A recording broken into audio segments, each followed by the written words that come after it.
신학대학을 졸업할 당시 무어 목사님은 사역에 헌신된 사람이었습니다. 그 시기에 교회 성장 그리고 제자 만들기에 대해 여러 복잡한 생각을 가지고 있었습니다. 책을 좋아했기 때문에 성경을 계획적으로, 정기적으로 읽고 교회 성장학을 연구하고 기독교 교육 프로그램도 이수했습니다. 하지만 제자 만들기의 분명한 원동력에 대해서는 전혀 관심을 두지 않았습니다.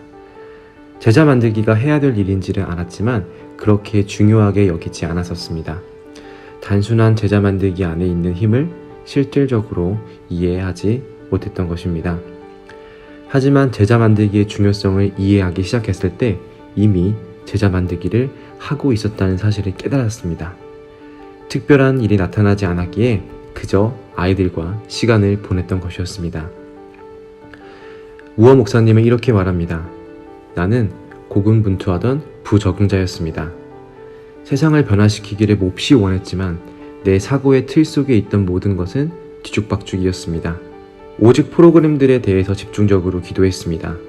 하지만 자연스러운 제자 만들기 과정은 삶에 쉽게 적용할 수 있고 성경의 더 깊은 의미를 가르칠 기회들이 정말 많았습니다. 이런 교회 프로그램을 통해서가 아닌 아이들과 보낸 시간은 그 당시 무어 목사님에게는 하나님의 나라를 위해 했던 것 중 가장 중요한 일이 되었습니다. 자신의 처한 팀은 세상에서 부르는 문제아였습니다. 목사님의 장모님은 팀을 양육할 수 없는 처지에 있자 캘리포니아 정부는 무어 목사님 가정이 아이를 돌보는 것이 낫다고 판단했습니다. 무어 목사님은 가정에서 팀을 맡지 못한다면 가정 위탁 보호 서비스에 위임한다는 통보를 하였습니다. 20살 초반에 이제 막 결혼한 지 2년차였던 무어 목사님 부부는 당시 자신의 사역을 이해하려는 중이었기 때문에 팀은 그들의 삶에 복잡하게 만들었습니다. 하지만 그를 사랑했기 때문에 두 가지 전략을 떠올리게 됩니다. 그에게 항상 입던 리바이스 반바지 대신 카키색 옷을 입고 학교에 가도록 했고 신문 배달을 시켰습니다.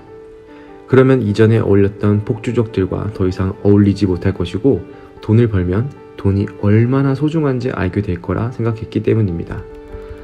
다행스럽게도 그 결과 팀은 폭주족들과 더 이상 어울리지 않고 바른 태도를 가지게 되었습니다. 아직 교회 친구들과는 관계를 형성하지 못했지만 단 보이드라는 친구를 만나면서 팀은 빠르게 변하기 시작했습니다. 그 둘은 금세 친한 친구가 되었습니다. 단은 겨우 한 달 만에 팀을 그리스도와 인격적인 관계를 갖게 도와주었습니다. 교육에 대해서 연구한 무어 목사님도 못한 일을 어떻게 16살 소년 단은 할 수 있었을까요? 그 비결은 바로 우정이었습니다. 단은 팀과 함께 시간을 보냈습니다. 어느 누구도 제자라는 단어를 사용하지 않았지만 팀은 단의 제자가 되었습니다.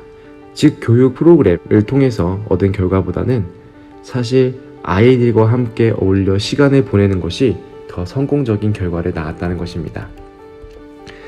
이스트 로스앤젤레스의 갱이 많은 곳에서 사역했던 중고등부 담당 전도사님의 이야기를 해볼까 합니다. 그 전도사님은 처음에 거기서 사역을 시작했을 땐 단 한 명의 인원도 없었지만 3달이 채 되지 않는 기간에 200명 이상으로 폭발적으로 성장했습니다. 그분은 심지어 정규 신학 교육을 받지도 않았습니다. 당시에는 아직 제자 만들기를 신학적으로만 이해했던 무어 목사님은 질투가 나기 시작했습니다. 무어 목사님은 지난 5년 동안 30여 명의 아이들에게 목회를 하고 있었기에 그 비결이 너무 궁금했습니다. 그래서 그분께 무슨 프로그램을 사용했냐 물어보자 그 전도사님은 선뜻 대답하지 못하였습니다. 무언가를 숨기고 있다고 생각했지만 핵심은 간단했습니다. 아이들로 하여금 기도하고 성경을 읽게 하고서 읽는 것에 대해서 나눌 수 있도록 시간을 많이 준 것이 제가 진행하는 프로그램이라 생각합니다. 처음에는 그저 비결을 알려주고 싶지 않아 핑계를 대는 것 같았습니다. 인정하고 싶지 않았습니다. 하지만 성령님께서 마침내 그 사역자의 마음을 알게 도와주셨습니다.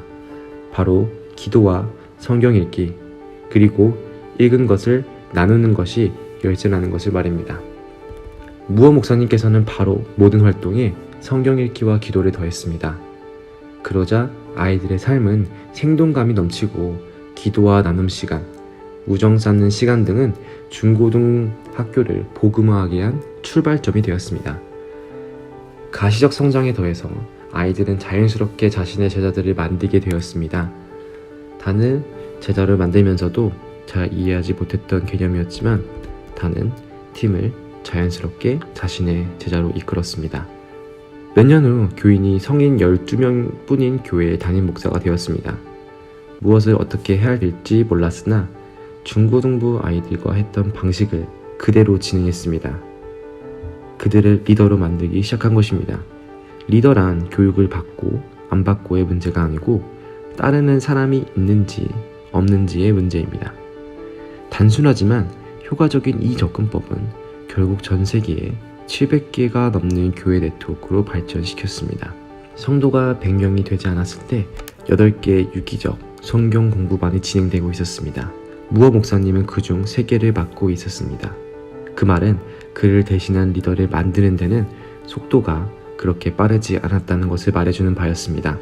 결과적으로 일반 성도들이 자신들의 제자들과 시간을 많이 보내 그들의 교회 개척자로 만들었습니다. 이때까지만 해도 제자 만들기에 대한 단결된 비전은 없었습니다. 순전한 성령님의 역사였다고 무어 목사님은 말합니다.